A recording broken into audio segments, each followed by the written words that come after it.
Salut tout le monde! Nous allons continuer dans notre série sur le courage.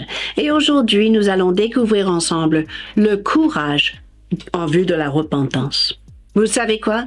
Dieu nous aime tellement.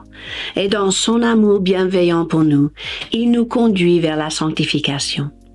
Mais la clé de la sanctification est un style de vie de repentance. D'avoir le courage de confesser nos péchés, de s'en débarrasser, de renoncer à notre manière de faire, afin de ressembler de plus en plus à Jésus. La puissance de la repentance d'une seule personne peut même déclencher un réveil, chose qui s'est fait dans l'histoire, récemment dans Asbury College, mais aussi dans la Bible. Regardez avec moi le récit dans Esdras chapitre 9, de verset 15 jusqu'au chapitre 10, verset 4. À ce moment-là, le peuple de Dieu était vraiment dans l'idolâtrie et la désobéissance et la rébellion. Mais c'était Esdras qui a eu le courage de se lever et de se repentir au nom du peuple. En criant, en pleurant avec des larmes, nous voici devant toi comme coupables, Seigneur. Nous avons péché contre notre Dieu. Nous avons accepté les femmes de l'étranger et des idolâtres. Et alors, à ce moment-là, tout le peuple s'est rajouté à la repentance, en pleurs, dans la véritable sanctification, afin de revenir à Dieu et de renoncer à leurs péchés. Et ils ont décidé même de refaire alliance avec Dieu et faire le nécessaire pour devenir le peuple que Dieu a toujours voulu qu'il soit. Et à la fin, Esdras écrit « Lève-toi, car cette affaire te regarde. Nous serons avec toi. Prends courage et agis. » Pourquoi a-t-il dit cela? Parce que le peuple a besoin de courage pour agir selon les voies de Dieu. Avec nos frères et sœurs qui poursuivent la sanctification avec nous, c'est beaucoup plus facile de mener un style de vie de repentance.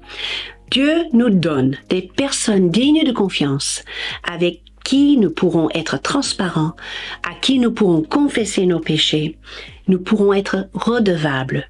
Et cela contribue à une repentance qui peut sanctifier même le corps de Christ. Vous savez quoi? Demeurer dans le péché vous paralyse. Nous voyons un exemple dans Matthieu 9, 1 à 2, où des amis d'un paralytique l'ont amené à rencontrer Jésus. J'ai envie de dire merci Seigneur pour les amis qui nous poussent vers Jésus, qui nous amènent à Jésus. Et à ce moment-là, non seulement il était guéri, mais Jésus lui a dit « Tes péchés sont pardonnés ». Jésus n'a même pas mis l'homme dans l'embarras en précisant de quel péché il s'agissait. Il a simplement déclaré la sanctification. Et cet homme boiteux a pu marcher et avancer dans sa vie. Même dans le cas des péchés récurrents, mes amis, sachez que la transformation est possible. Vous connaissez bien le verset en 2 Corinthiens 3, 18. Nous, le visage dévoilé, nous contemplons le Seigneur dans sa gloire et nous sommes transformés en la même image. Eh bien, le chapitre suivant s'enchaîne en fait. Et chapitre 4, versets 1 et 2 dit ceci.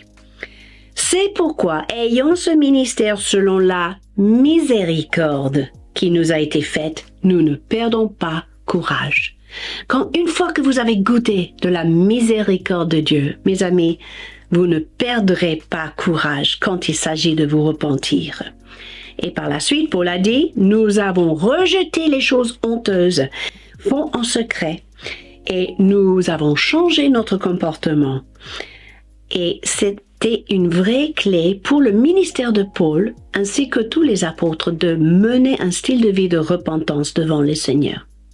Vous savez, la transparence est la clé pour un style de vie de repentance. Et l'humilité est la clé quand nous devons confesser nos péchés les uns aux autres.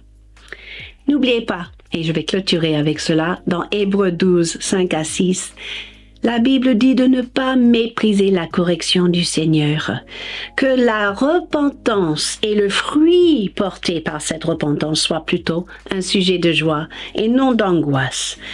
Dieu nous donne le courage de nous repentir et de conduire nos vies de manière qui glorifie son nom. Recevez ce courage aujourd'hui et pratiquez cette semaine ce style de vie de repentance. Vous en verrez le fruit. Et n'hésitez pas à partager avec moi vos témoignages dans les commentaires si vous voulez. Sur ce, je vous dis à la semaine prochaine.